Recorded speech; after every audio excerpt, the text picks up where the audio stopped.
Magsisimula ng ipatupad ang bagong minimum wage sa Metro Manila ngayong Sabado, July 25. Pero gaano kalaking ginhawa ba talaga ang maibibigay nito sa pamilyang Pilipino? May panawagan ng Foundation for Economic Freedom na suspindihin muna ang wage order. Babala ng grupo, posibleng ipasa ng mga negosyante sa presyo ng bilihin ang dagdag na labor cost. Posibleng magsara raw ang mga small businesses dahil sa dagdag gastusin. Pero hindi ba may nagagawa naman ng DTI tungkol dyan? Pwede nilang pigilan yung pagtaas ng presyo ng basic needs. Tulad ng pagtaas ng presyo ng gasolina dahil sa giyera. Oo. Pero tahimik sila ngayon. In times of emergency lang siguro kasi. Hindi ba emergency ito? Baka kailangan ng ibang order or ibang legal basis. Ano naman ang choice ng mga manggagawa? Mag-strike sila? Okay, pero tuloy ang wage hike ayon sa DOLE. Tinanong din po namin ng taong bayan, magkano dapat ba talaga ang buwanang kita ng family of 5? Ang sabi nila, kulang talaga yung, lalo na ngayon magtaas yung mga bilihin, lalo na sa hanap buhay namin, yung gas sobrang taas na. Lalo ngayon nagtaas na, yan naman, bitin talaga. Akit, sana, yung mahihirap na matulungan ka, makakahingan sa kahirapan. Hindi ito bababa ng around 70 to 80K para mabuhay sa taas ng presyo ng mga bilihin ko ngayon. alam mo yung 70 to 80K, makatotohanan yun. Totoo yan, oo. Oo. So, yung, magkano ba lumalabas ngayon kada buwan? Oo, kasi yung daily minimum wage mo ay ganito. Oo. Okay, anyway, kasama natin ngayon sa studio. Compute Mahina natin kami yan. sa mathematics. Kasama natin ngayon sa studio, labor leader at buklura ng manggagawang Pilipino President, Attorney Luke Espiritu. Hindi daw siya masyado maaga gumigising. Oo. Pero para sa atin, gumising siya. Salamat. Oo, Attorney Luke, welcome to Memo. Good morning, Corina, and good morning, Willard. Buti na lang din may kape pagdating ko. O Oo yun. nga po, libre ang kape Papagising. dito. Thank you, McCafe. Ayan. Sir, magkano po ba lumalabas? I mean, with the 85 pesos increase per day, lumalabas magkano po? 695 sa NCR. Okay. NCR rate lang yan. Hindi 85 na isahang bigay yan. 60 pesos muna. So, magiging 755 pesos ang minimum wage until January yan. And then, the 25 pesos will follow after that. Okay. So, magiging 780 pesos after January of 2027. 780 times 24. 24 ba or 21? It's 26 working days 26. ang average. Okay. Ayan, ang 75 mathematics na times si 26, 19,630. Not even 20? Are you even kidding 20. me? Not even 20. Yes. Totoo ba? Oo. Not Ang mga even sahod, 20,000 a month. ang sahod sa Pilipinas, if you compute it, it even goes below the poverty threshold of 13,000 plus. At present rates. So, parang unique ang Pilipinas sa buong mundo where the workers, kapag nakigsweldo sila, babagsak pa rin sila sa below the poverty line. Okay. So, ano po ang inyong pag-aanalisa? Bakit ganito sa Pilipinas? Di ba, no? Pinakamataas ang kuryente, tapos pinakamababa ang minimum wage. Ano po ba ang dahilan? It's because of the number one, yung pagre-regionalize ng wages. Before naman, national ang determination ng wage. As early as the 1950s, national yan. And it is legislated. Noong 1989, nagkaroon tayo ng Wage Rationalization Act. Nagtaas nga ng mataas na dagdag sahod noon. Pero ang kapalit noon, ni-regionalize ang determination. So, nasa Regional Wage Board na ang pag-determine, so nag-iba-iba ang itsura ng mga wages at bumagsak talaga. Yan ang naging record ng Regional Wage Board. Pinabagsak nila ang wages to, below the cost of living of the worker. And worse, even below the poverty threshold. So, meron po bang peg anywhere else in the world where the minimum wage ay iba-iba? I don't think so. Totoo ba? I would like an example of a wage architecture that is similar to the Philippines. And I also would like to challenge economists to show me a country wherein yung mga manggagawa nila below the poverty line. Totoo ba? Yes, without any exception. And then starvation wages. Well, they would say, eto, mababa ang sweldo sa ganito, sa Vietnam. Pero tandaan natin, ang cost of living nila ay mababa rin. Di ba? Yung sinabi nyo, Ma'am Corina, na kuryente. Ang Pilipinas ngayon, naging number 1 na sa Southeast Asia. Talo na natin ang Singapore. Wow. Yes, at 12 pesos per kilowatt hour. Singapore, 10 pesos lang eh. Valedictorian na tayo sa taas ng presyo ng kuryente. Di ba? At taas ng pagkain, presyo ng pagkain. Ang inflation natin is driven by the prices of our food. Tapos ikukumpara mo sa level of wages sa Vietnam, sa kung saang lugar na ang baba-baba ng cost of living, ang kuryente hindi privatized. So, hindi dapat ang wage level na stand alone. You have to compare it with the cost of living. Ang cost of living natin is, as it stands, yung sinasabi nyo kanina sa preliminaries ninyo, magkano ba talagang pangangailangan? That's 1,312 pesos per day according to Evon Foundation. That's the latest. 1,312 pesos per day times 26. That's the Ayan. latest. Yes. And huwag natin kalimutan yung sinabi ni Secretary Pernia way back in 2018 na it really stands at 42,000 pesos a month. So if you divide it by 26 working days average, that means 1,615 a day ang kailangan. Okay. Isang Sabi ko na buwan nga ang ba, kailangan 34,112. kailangan. Eh sabi nga, 42 42 according to 42 pala. Secretary Pernia. Oo, kailangan 42. Ano ba ang breakdown nun? Do we have, di ba sabi ni Direk, meron tayong breakdown. Yung breakdown ba ng mga for a family of 5? Di ba may rent, may food, pamasahe sa edukasyon ng mga bata, considering that they're from public schools. And then, Mga bayarin pa renta, na iba. Oo. renta, kuryente, o yung pagkain, wala ka ng rest and recreation nun. Wala ka ng Wala nang ipon din. Oo. Oo, hindi ba? So, ayon sa 2023 Family Income and Expenditure Survey ng Philippine Statistics Authority, ang isang pamilyang Pilipino ay may average na buwan ng kita, wala pa sa 30,000 pesos. In 20, wala pa nga 20 Wala pa eh. Wala pa. 19 lang. Oo. Nasa higit 21,000 pesos naman ang average monthly expenses ng pamilya. So, di pa nga rin, 42 nga eh. Doble 21 sabi nyo, 42 daw eh. Ano po yung 42? Bakit 42? 42,000 pesos kasi that would include everything that you need na pinakapayak. Honestly, that is a very realistic na pag-estimate ni Secretary Pernia. Kapag i-compare ko yan sa Ibon Foundation, may breakdown yan. How much your food, kuryente, communication. Oo, kasi meron ng cellphone ngayon. At saka, it's not a complicated way of computing kasi i-add mo lang yung pangangailangan mo. I would say I would even say that the Ibon Foundation computation ay sobrang tipid.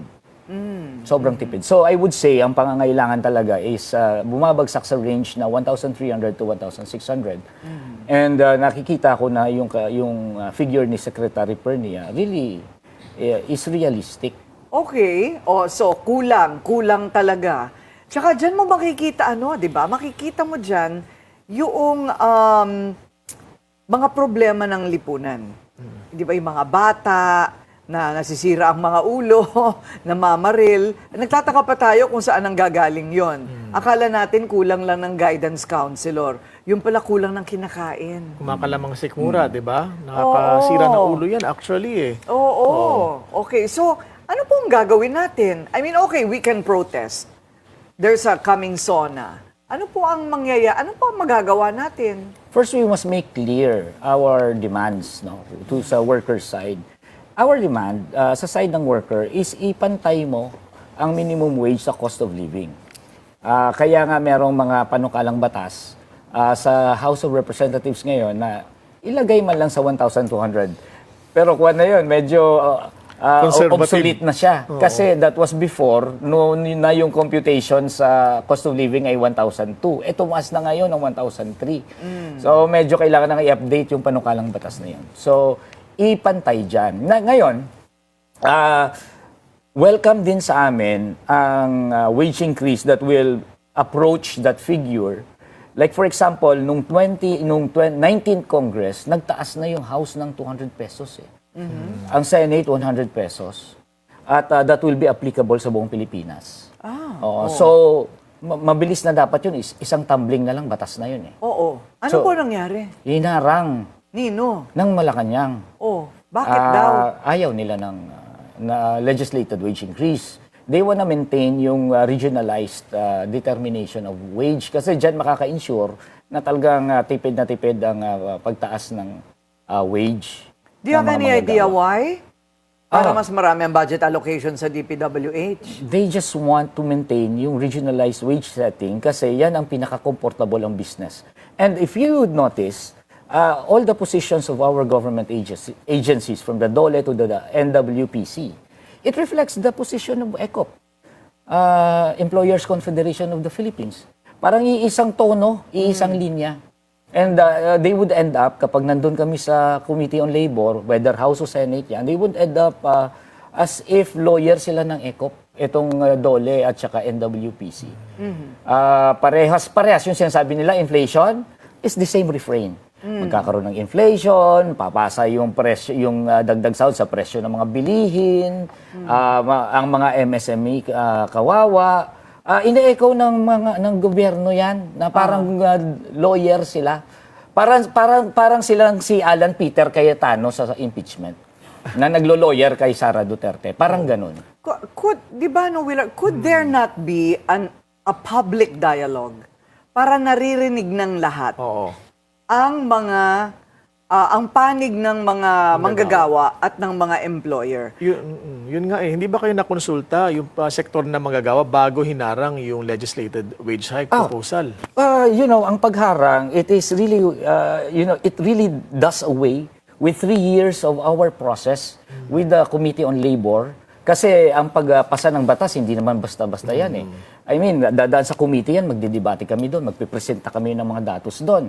So, nagpakahirap kami yung mga labor groups, nagdala kami ng mga ekonomista, and we really debunked yung claim ng employers na magkakaroon ng inflation historically. Where was this?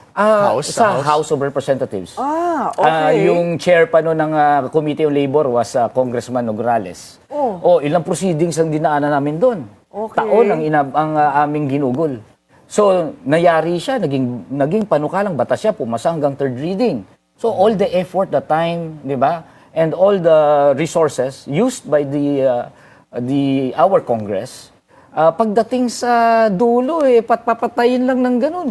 So, yeah, nasayang. It's a wasteful exercise. Yung ating lawmaking process dito na ganyan-ganyan lang, papatayin lang dahil walang bicameral conference committee na naganap dahil hinarang. Alam mo, parang ang dapat yata mangyari dyan because it's so basic. No? It's even more basic than impeaching a vice president. If you ask me, hindi ba dapat parang ganyan dapat ka-public ang debate tungkol sa minimum wage? Lalo na mga manggagawa, pundasyon ng ekonomiya. Oo And also considering how outrageous it is na tayo na lang ang naiwan. Bakit? Hindi ko maintindihan. Bakit tayo na lang sa Pilipinas ang ganyan? So that's why the disparity of the wife of the congressman and the wife of the chuper, ganon, hindi ba? Nakikita naman natin lahat sa Instagram ngayon yan.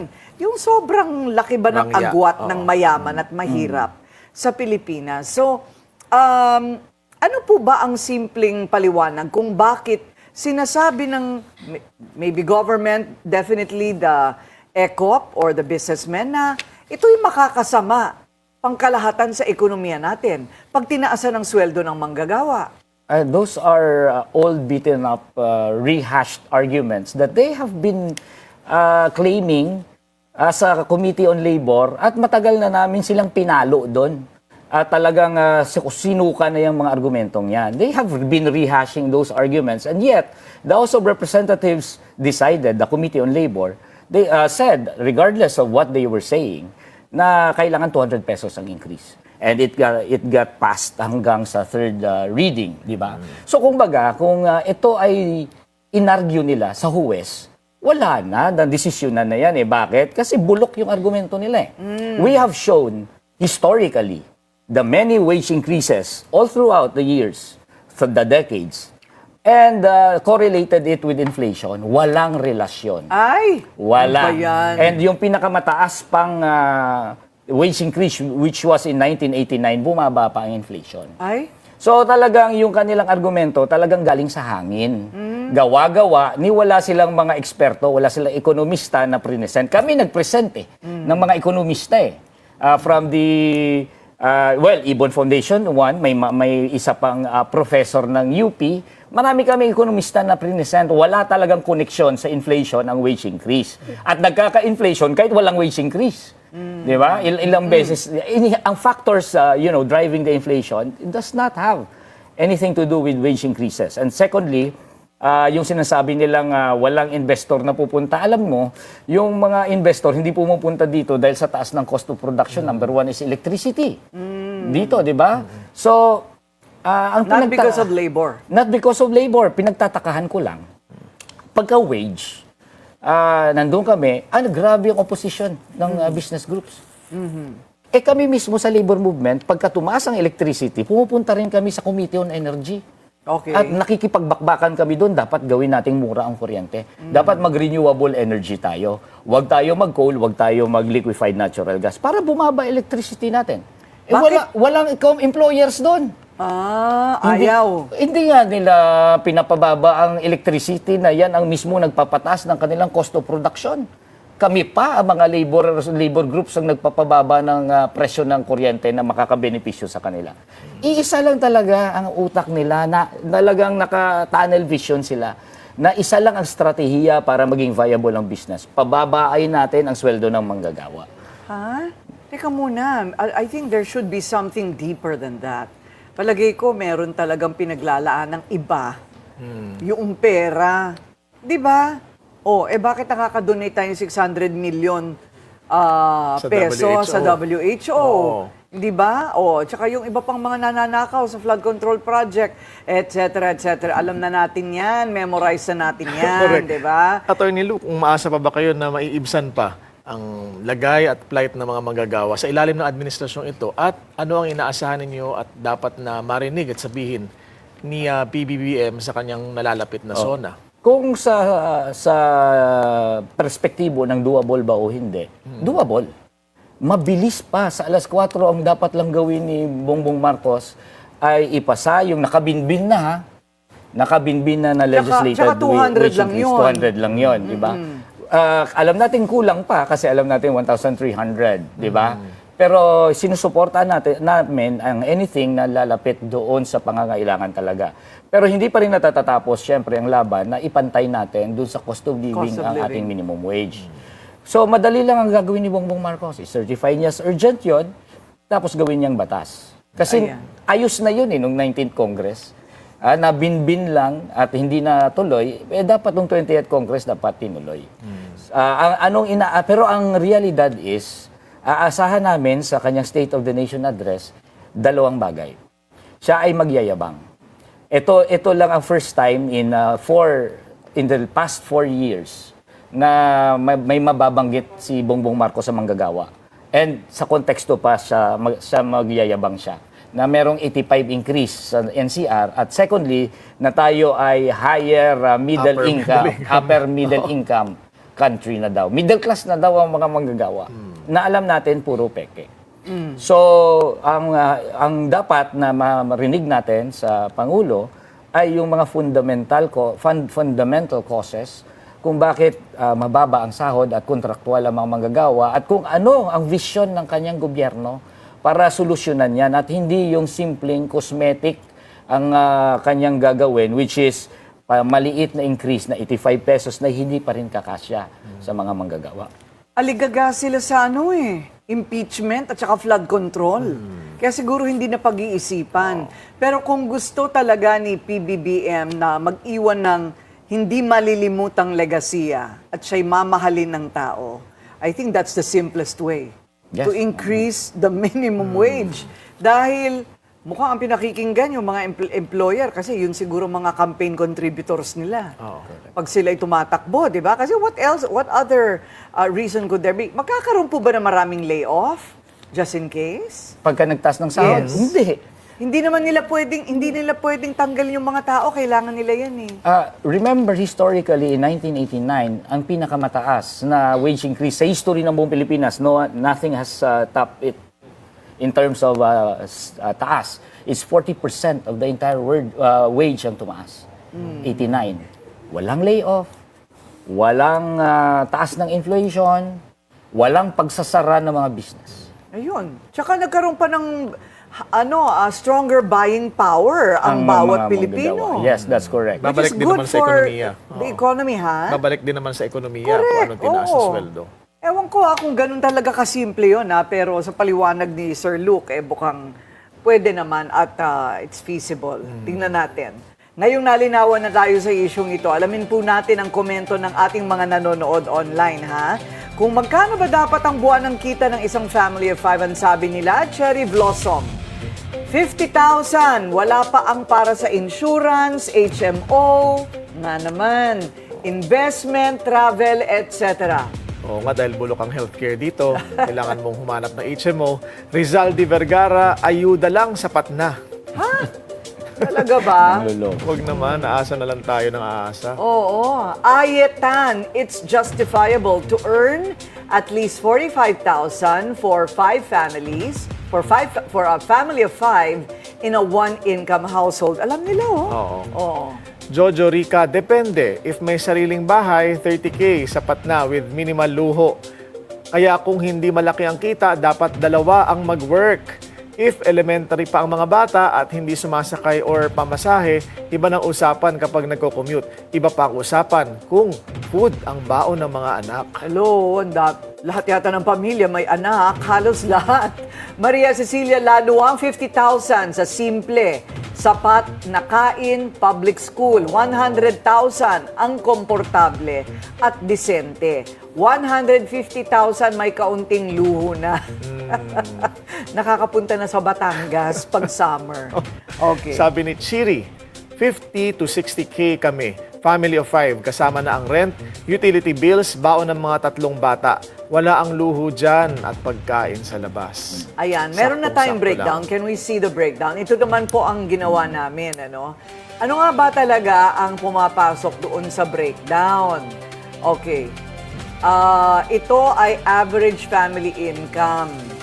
Income and expenditure. Ayun. Ang gusto natin makita yung magkano ang kuryente, magkano ang pamasahe for a family of 5. But anyway, malinaw naman pampaliwanag ni Attorney Luke, ano?